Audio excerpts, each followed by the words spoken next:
नमस्कार दोस्तों, स्वागत है आपका मेरे इस यूट्यूब चैनल द स्कॉर्पियंस में। आप लोगों ने आपातकाल सुना होगा, जिसे इमरजेंसी कहते हैं। इमरजेंसी के नाम पे बहुत लोग के ना कान खड़े हो जाते हैं कि यार कि ये एक थोड़ा सा ऐसा तो कोई प्रोविज़न तो नहीं है या प्रावधान तो नहीं है जिसमें लोगों को दंडित किया जाता है।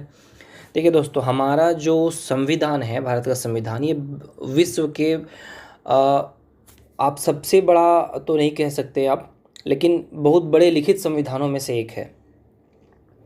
बहुत लोगों के संविधान लिखित नहीं होते हैं। हमारा संविधान लिखित है और हमारे संविधान की विशेषता ये है कि ये कठोर प्लस लचीला है। मतलब कुछ मामलों में जो नियम बन गए हैं, अगर वो सही है तो उनका पालन फिर अंत समय तक राज्य सरकार, केंद्र सरकार, स्थानीय सरकार या आम जनता को करना पड़ता है। और जहाँ पर विपत्ति है वहाँ उसको हटाया जाता है। जैसे सती प्रथा है, उसको हटाया गया। ट्रिपल तलाक था, उसको हटाया गया, है ना। बाल विवाह था, उसको हटाया गया। जो भी इसके अगेंस्ट जाता है, और बच्चों को से जो बाल मजदूरी करवाई जाती थी उसको हटाया गया।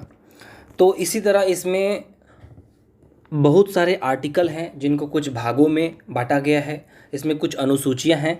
तो आज मैं अनुच्छेद, जिसे आर्टिकल कहते हैं, उसके बारे में बात करूंगा। देखिए दोस्तों, इसमें 3 आर्टिकल संविधान को विशेष शक्ति मुहैया कराते हैं, विशेषकर केंद्र सरकार को, कि वो पूर्णतः एक सरकार होने के बावजूद कश्मीर से कन्याकुमारी और असम से रन ऑफ कच्छ तक पूर्ण नियंत्रण कर सकती है, जिसे आपातकाल कहते हैं। आपातकाल 3 तरह के होते हैं, जिसमें आर्टिकल 352 है, जिसमें अगर बाह्य आक्रमण या फिर जो सशस्त्र विद्रोह देश के अंदर हो जाए उसके अंतर्गत।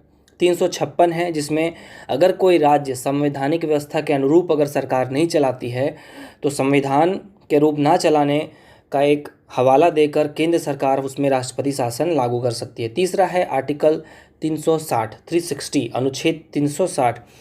ये है वित्तीय आपातकाल, फाइनेंशियल इमरजेंसी जिसको कह सकते हैं आप। तो इसमें दोस्तों जो वित्तीय आपातकाल होता है, वित्तीय आपातकाल में जब देश की अर्थव्यवस्था, जैसे अभी कोविड-19 की वजह से अर्थव्यवस्था बहुत ढीली चल रही है, एक समय भगवान ना करे ऐसा हो कि जब अर्थव्यवस्था बहुत ज़्यादा ढीली हो जाती है, जिसमें चलना भी मुश्किल हो जाता है, सेना के लिए पैसे नहीं है, पुलिस के लिए पैसे नहीं है, कोर्ट चलने के लिए पैसे नहीं है, गाड़ियों के लिए काफ़ी मुशक्कत करनी पड़ रही है, पेट्रोलियम के लिए, तो उस समय वित्तीय आपातकाल लगाया जा सकता है और सरकार फाइनेंशियल सेक्टर में बहुत सारी चीज़ें कर सकती है। अभी तक ऐसी स्थिति आई नहीं है कि भारत में वित्तीय आपातकाल लगाया जाए। तो 356 और 360 बता दिया। 356 राष्ट्रपति शासन, 360 वित्तीय आपातकाल। अब दोस्तों मैं लास्ट में आता हूँ, 352 जो है सबसे महत्वपूर्ण है, उसको आपातकाल कहते हैं। देखिए ये 2 तरीक़ा से लगाया जाता है।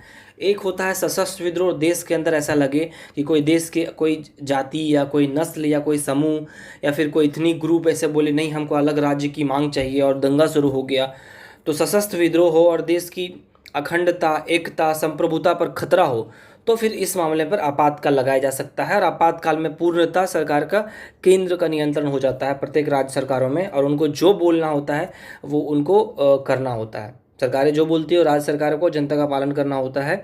और पूरी तरह से जो सेंट्रल जो है प्रशासन, इस पर काफ़ी मुस्तैदी से, ताकतवर तरीके से उस पर कंट्रोल करना शुरू कर देती, ताकि किसी तरह की गड़बड़ी ना हो। हालांकि ये जनता की भलाई के लिए ही लगाया जाता है। इसका ये भारत एक लोकतांत्रिक देश है दोस्तों, इसका उद्देश्य शोषण करना नहीं होता है। अब दूसरा है एक उसी के अंतर्गत 352 के अंतर्गत एक होता है सशस्त्र विद्रोह, एक होता है बाह्य आक्रमण आप कह सकते हैं। जैसे कि चीन आक्रमण करने वाला है और पूरा आपका लद्दाख एरिया से लेकर अरुणाचल प्रदेश एरिया सभी बॉर्डर में उसमें फ्रंट खोलने की संभावना है, तो ये आपातकाल की घोषणा केंद्र सरकार कर सकती है कि युद्ध होने की स्थिति हो गई है, इसीलिए आपातकाल घोषित किया जाता है। हमारे द्वारा जो भी निर्णय पास किए जाते हैं उनका पालन करना आपका कर्तव्य है, इस तरह से। अब जो सरकार है ये आपातकाल या तो कुछ सीमित क्षेत्रों में लगा सकती है या संपूर्ण देश में लगा सकती है, या आवश्यकता पर निर्भर करता है। लेकिन दोस्तों आपातकाल बहुत ही एक अभिन्न घटना है, इसे rare of the rare case में यूज़ किया जा सकता है। ऐसे नहीं है कोई खाते पीते चलो कि आप गए और पूड़ी खा के आ गए, जिस तरह से यहाँ पे कुछ चीज़ें हो जाती है ना कि कोई भी छोटा कानून पास कर दिया जाता है फिर विरोध हो जाता है, उसमें आपातकाल बहुत रेयर केस में लगाया जाता है। तो इसमें क्या होता है, मंत्रिमंडल जब अनुशंसा करती है तो राष्ट्रपति उस पर सिग्नेचर करते हैं, उसके बाद राष्ट्रपति द्वारा घोषणा की जाती है आपातकाल की।